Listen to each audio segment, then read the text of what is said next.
And welcome friends to our YouTube education channel maths the fun. आज हम लोग class mission BSCB के इस क्लास में, आज हमारा कौन सा क्लास है? मिशन बीएससीबी का एक क्लास है। तो मिशन बीएससीबी के इस क्लास में हम एक नए टॉपिक को शुरू करने जा रहे हैं। आज का हमारा टॉपिक है क्रॉस मल्टीप्लिकेशन मेथड। इसे हम वर्ज गुणन विधि के नाम से भी जानते हैं। किस नाम से जानते हैं? हिंदी में इसी को हम वर्ज गुणन विधि कहते हैं। क्या कहते हैं? वर्ज गुणन विधि, ब्रज गुणन विधि। तो आइए हम लोग देखते हैं ब्रज गुणन विधि में क्या होता है। सबसे पहले वज्र गुणन विधि। ब्रज गुणन विधि जो होता है, क्रॉस मल्टीप्लिकेशन मेथड इसका हिंदी होता है, इंग्लिश होता है। क्या होता है? Cross multiplication method. Cross multiplication method कहने का मतलब होता है, अगर कोई इक्वेशन हमारा ax plus B Y plus C is equals to 0 के फॉर्म का है, या पहला इक्वेशन a1 b1 और c1 है, ठीक है। दूसरा equation a2x plus b2y plus c2 is equals to 0 है, तो इस कंडीशन में हम क्रॉस मल्टीप्लिकेशन मेथड से हम कैसे सॉल्व करेंगे। यहां होता है क्रॉस मल्टीप्लिकेशन इस तरह से जाता है, a1 a2 b1 bc b2 c1, है ना। और यहां से यह निकल करके आता है इसमें, और यहां से यह निकल करके आता है इसमें। लेकिन मैं आपको इन सबसे अलग एक बहुत आसान तरीका आपको मैं सिखाने जा रहा हूं। आप लोग इसे गौर से देखिएगा। यहां पे A है, यहां पे B है और यहां पे C है। अगर हम क्लॉकवाइज चलते हैं तो A से B में जा रहे हैं, B से C में आ रहे हैं और C से A में आ रहे हैं। अब यहीं से आपका फॉर्मूला बन रहा है X के लिए। हमारा ये कांस्टेंट जो होता है C का कांस्टेंट होता है, C के लिए A और B रेस्पॉन्सिबल होते हैं। तो A और B से हमारा चेन बनता है AB का। क्या चीज का चेन बनता है? AB का। दूसरा चेन हमारा बनता है BC का, और तीसरा चेन हमारा बनता है CA का। किसका चेन बनता है? CA का। अब हम X के लिए आ रहे हैं। किसके लिए आ रहे हैं? X के लिए आ रहे हैं। तो यहां पे हमारा कांस्टेंट के लिए हो जाता है AB माइनस AB, ठीक है। और ऊपर में जो हो जाएगा, जब कांस्टेंट के अलावा जो बचते हैं A और B दोनों यहां ले लिया नीचे में, ऊपर में दूसरा हम क्या X निकालने जा रहे हैं। हम क्या निकालने जा रहे हैं? X निकालने जा रहे हैं। तो B और C दोनों रिस्पॉन्सिबल है। कौन है? B और C। और यहां चेन क्या है? BC का है। तो हम यहां पे BC माइनस BC लिख देंगे। यह X के लिए फॉर्मूला होगा। फिर यहां पे Y के लिए अगर हमको करना होगा तो कांस्टेंट तो हमारा एज इट इज यही रहेगा, क्योंकि X के लिए भी या Y के लिए भी डिस्टेंस को दिखाने वाला कांस्टेंट होता है। ये हम लोग पहले वीडियो में पढ़ा था। तो यह तो एज इट इज रहेगा, AB और AB। यहां पे अगर हम Y निकाल रहे हैं तो Y के अलावा जो है, Y के बगैर, Y का कोफिशिएंट क्या है? B। तो B के सामने वाला हमारा चेन क्या बन रहा है? CA चेन बन रहा है। क्या बन रहा है? CA। तो यहां पे CA माइनस CA कर देंगे। अब जब X का हम निकालने जा रहे हैं, यहां पे कर देंगे 1 2 2 1 1 2 2 1 1 2 2 1 1 2 2 1। यह हमारा क्रॉस मल्टीप्लिकेशन का फॉर्मूला हो जाता है। जब भी इक्वेशन को रखेंगे, जैसे ax plus B Y is equals to, अगर c लिखा हुआ है तो इसको हम लेफ्ट हैंड साइड में is equal to 0, that means के इक्वेशन को उसके स्टैंडर्ड फॉर्म में रखेंगे। कोई भी इक्वेशन को जब हम ब्रज गुणन विधि से सॉल्व करने जा रहे हैं, हल करने जा रहे हैं, तो उस वक्त इक्वेशन को हमको उसके स्टैंडर्ड फॉर्म में ax plus B Y plus C is equals to 0 के फॉर्म में लिखना है। पहले इक्वेशन में 1 1 1 रहेगा, दूसरे इक्वेशन में 2 2 2 रहेगा, और फॉर्मूला क्या होगा हमने आपको बता दिया। क्लियर? आइए हम इस पे एक इक्वेशन देखते हैं। ये सबसे आसान मेथड इसलिए है कि अगर एक अदना सा बच्चा क्लास 6 का भी कोई स्टूडेंट है जो भिन्न का जोड़ घटाव जान रहा है, इसके माध्यम से इसके मेथड से हल निकाल सकता है इक्वेशन का। ये इतना आसान मेथड है ना। तो आइए हम लोग इस पे आते हैं। हम इसके लिए कोई क्वेश्चन देख लेते हैं जो आपको आसानी हो समझने के लिए। तो आइए हम कोई क्वेश्चन देख लेते हैं। हम पिछले ही एक्सरसाइज का कोई क्वेश्चन उठा रहे हैं, जैसे x plus Y is equals to 5 है। क्या है? x plus Y is equals to 5 है। और दूसरा इक्वेशन है 2x minus 3y is equals to 4। 2x minus 3y is equals to 4। हमने पहली बात क्या कही? इक्वेशन अपने स्टैंडर्ड फॉर्म में होना चाहिए, है ना। तो इसका स्टैंडर्ड फॉर्म क्या हो जाएगा? x plus Y minus 5 is equals to 0। और इसका स्टैंडर्ड फॉर्म क्या हो जाएगा? 2x minus 3y minus 4 is equals to 0। अब यहां से a1, b1, c1, a2, b2 और c2 हम निकाल लेंगे। उसको हम लिख लेते हैं। a1 is equals to 1, b1 is equals to 1, c1 is equals to 5। और इसको आप नीचे ही लिखेंगे, ऊपर नीचे, आगे पीछे पूरा लंबा मत लिखिएगा, नहीं तो आप क्या होगा कि लिखने के वक्त आप कंफ्यूज होकर के इसका उसमें उसका इसमें करने लगिएगा। इसीलिए कभी भी लिखिएगा ऊपर नीचे लिखिएगा, सहूलत रहेगा आपको बनाने में, है ना। फिर a2 इज इक्वल्स टू यहाँ पे हो जाएगा 2, b2 इज इक्वल्स टू हो जाएगा -3 और c2 इज इक्वल्स टू हो जाएगा -4। यहाँ -5 है। क्या है? -5 है, तो यहाँ पे लेंगे -5, -4। कोई डाउट? अब हम x का फॉर्मूला लगा करके x का वैल्यू निकालेंगे और y का फॉर्मूला लगा करके y का वैल्यू निकालेंगे। बहुत आसान है। जैसे कि हम इसे ले लेते हैं, या थोड़ा हम इसको मिटा दें, मिटाने की जहमत करें। चलिए, नहीं, यहाँ पे देख लेते हैं, एक और क्वेश्चन देख लेंगे वैसा होगा तो। x इज इक्वल्स टू हमारा क्या होगा? b1c2। क्या हो जाएगा? b1c2। फॉर्मूला कैसे लिखेंगे ये आपको हमने सिखा दिया है। b1c2 minus b2c1, b2c1 by, फिर यहाँ पे a1b2 माइनस a2b1 यहाँ पे b1 का वैल्यू कितना है? 1 इंटू c2 कितना है? -4। फिर यहाँ पे माइनस ब्रैकेट यहाँ पे दे देंगे, कैलकुलेशन हमारा गड़बड़ ना हो। माइनस, फिर यहाँ पे क्या है? b2, दूसरा b2 -3 c1 -5 into -5 by a1 कितना है? 1 इंटू b2 -3 माइनस a2 कितना है? 2 इंटू c1 -5 a2b1 1। अब यह कितना हो जाता है? -4 माइनस 5 3 जा 15। ये माइनस माइनस प्लस हो गया, कट करके यहाँ माइनस बच गया। 3 1 जा -3 -2 और 1 3। 15 और 4 कितना हो जाएगा? -19 बाई -6 कट गया, कितना हो जाएगा? 19/6। x का वैल्यू निकल गया आसानी से। अब इसी तरह से हम y का वैल्यू निकालेंगे।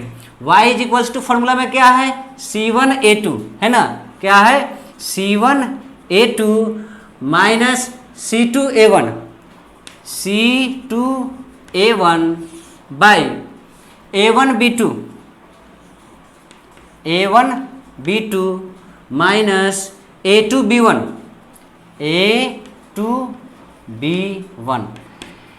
c1 कितना है? -5 इंटू 2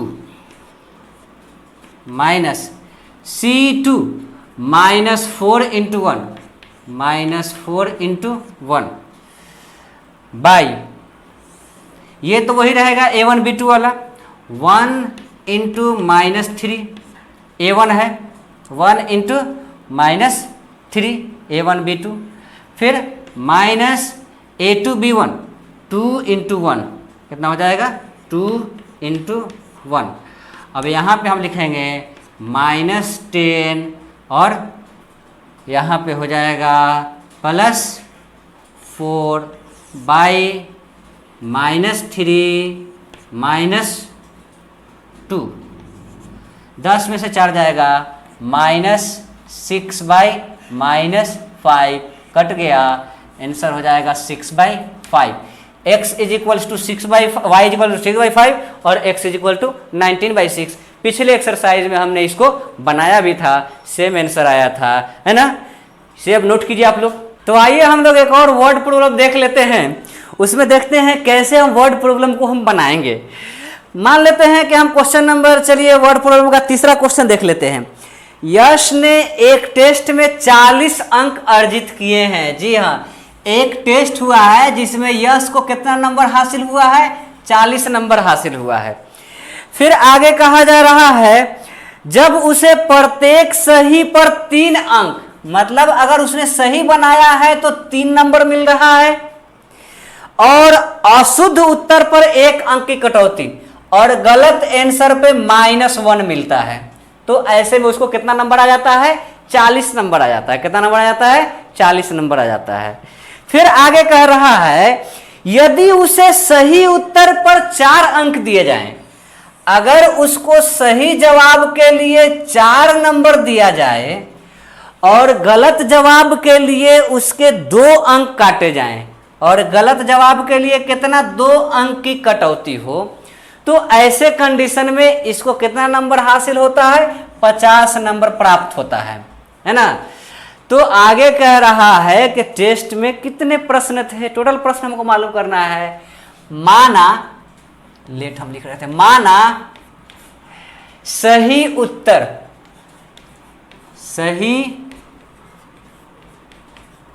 उत्तर वाले प्रश्नों की संख्या इज इक्वल्स टू x तथा गलत उत्तर वाले प्रश्नों की संख्या इज इक्वल्स टू y है। तो पहली स्थिति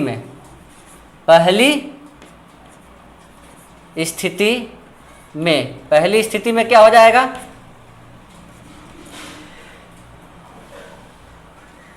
3 सही उत्तर के लिए तो 3 into x -1 minus y into 1 minus y is equals to 40, है ना। अब दूसरी स्थिति में, या इसी को पहले लिख देंगे या इसको इधर लाते हैं, 3x minus y minus 40 is equals to 0। अब दूसरी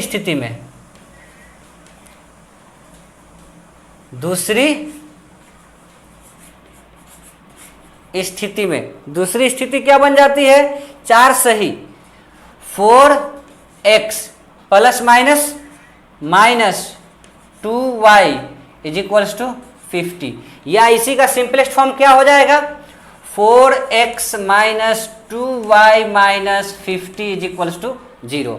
यह हमारा इक्वेशन 1 हो जाता है और यह हमारा इक्वेशन 2 हो जाता है। अब इन दोनों समीकरण से हम a1 a2 का वैल्यू लिख लेंगे। a1 इज इक्वल्स टू हमारा क्या हो जाएगा, 3, b1 इज इक्वल्स टू क्या हो जाएगा, -1, और c1 इज इक्वल्स टू क्या हो जाएगा, -40। c1 कितना हो जाएगा, -40। फिर यहाँ पे a2 इज इक्वल्स टू कितना हो जाएगा, 4, b2 इज इक्वल्स टू कितना हो जाएगा, -2, और c2 इज इक्वल्स टू कितना हो जाएगा, -50। क्लियर। अब आइए हम इसको हल करते हैं। x के लिए x का फॉर्मूला क्या बताए थे, x के सामने वाला a हटा देते हैं तो b और c, क्या b सी, यही ना बताया था। चलिए हम पूरा मेथड से हम बता देते हैं। जैसे x का कोफिशिएंट क्या होता है, a, b और c। यहाँ पे x रहता है, यहाँ पे y रहता है, और ये हमारा कांस्टेंट होता है ना। तो x के सामने का क्या है, b, c, और a b तो हमारे कांस्टेंट के सामने का सब में रहता है, और इसका यही होता है पैटर्न, है ना। तो यहाँ पे x इज इक्वल्स टू हम क्या लिख देंगे, B C minus B C by A B minus A B, 1 2 2 1 1 2 2 1, है ना। अब ये हमारा क्या हो जाएगा, b1 कितना है, -1 इंटू c2 कितना है, -1 इंटू -50, फिर minus b2 -2 into -40, -2 into -40 by a1 3 into -2, 3 into -2, a1 b2, a2 b1 4 into -1, 4 into -1, यह हमारा कितना हो जाएगा, 50 -80 बाई यहाँ पे कितना हो जाएगा, -6 माइनस प्लस 4, 50 में से 30 जाएगा, 80 जाएगा, -30 बटे -2, माइनस से माइनस कट जाएगा, 2 से 15, x इज इक्वल्स टू कितना आ गया, 15। सही उत्तर वाले प्रश्नों की संख्या 15 हो जाएगी। कितना हो जाएगी, सही उत्तर वाले प्रश्नों की संख्या 15 हो जाएगी। x x x x, इस पे आप और या कुछ भी लिख सकते हैं, है ना। और भी लिख सकते हैं, हिंदी मीडियम उर्दू मीडियम कोई फर्क नहीं पड़ता है, और आप चाहें तो लिख सकते हैं या। अब हम आते हैं y के लिए। किसके लिए आते हैं, y के लिए। y का फॉर्मूला, y के सामने का क्या है, c और a है, तो यहाँ पे क्या हो जाएगा, C A minus C A by A B minus A B. सी के सामने कांस्टेंट के सामने का ए बी, बी सी और सी ए, 1 2 2 1 1 2 2 1, है ना। अब यहाँ पे क्या हो जाएगा, C1 क्या है, -40 into 4, -40 into 4 -50 into 3, -50 into 3 by, ये तो यही रहेगा, 3 इंटू -2 -4 इंटू -1। यह अब हमारा क्या हो जाएगा, 4 चौके 16, -160 माइनस माइनस प्लस 150 बाई 3 दूनी -6 और +4, यह कितना हो जाएगा, -10 बाई -2 कट गया 5। y इज इक्वल्स टू कितना हो गया, 5 हो गया। सब में हम या पहले लाइन में या नहीं लगता है, समझ गए, या लगा देंगे। यहाँ पे हम नीचे आंसर लिख देंगे, सही जवाब वाले प्रश्नों की संख्या 15 तथा गलत जवाब वाले प्रश्नों की संख्या 5 है ना। सही उत्तर ना है हिंदी में, हाँ, सही उत्तर वाले प्रश्नों की संख्या इज इक्वल्स टू 15। अब गलत उत्तर वाले प्रश्नों की संख्या इज इक्वल्स टू 5, इसे नोट किया जाए। अब हम मिलते हैं अगले क्लास में, तब तक आप लोग वीडियो को लाइक नहीं करते हैं भाई, वीडियो को लाइक कीजिए, पसीना आता है बनाने में, एफर्ट लगता है, उसका रिवार्ड मिलना चाहिए। मेरा रिवार्ड ये है कि आप लाइक कीजिए, सब्सक्राइब नहीं किया है तो सब्सक्राइब कीजिए और दोस्तों के साथ शेयर कीजिए, ताकि ज़्यादा से ज़्यादा लोग चैनल से जुड़ सके, ज़्यादा से ज़्यादा लोग फ़ायदा उठा सके। Thank you very much.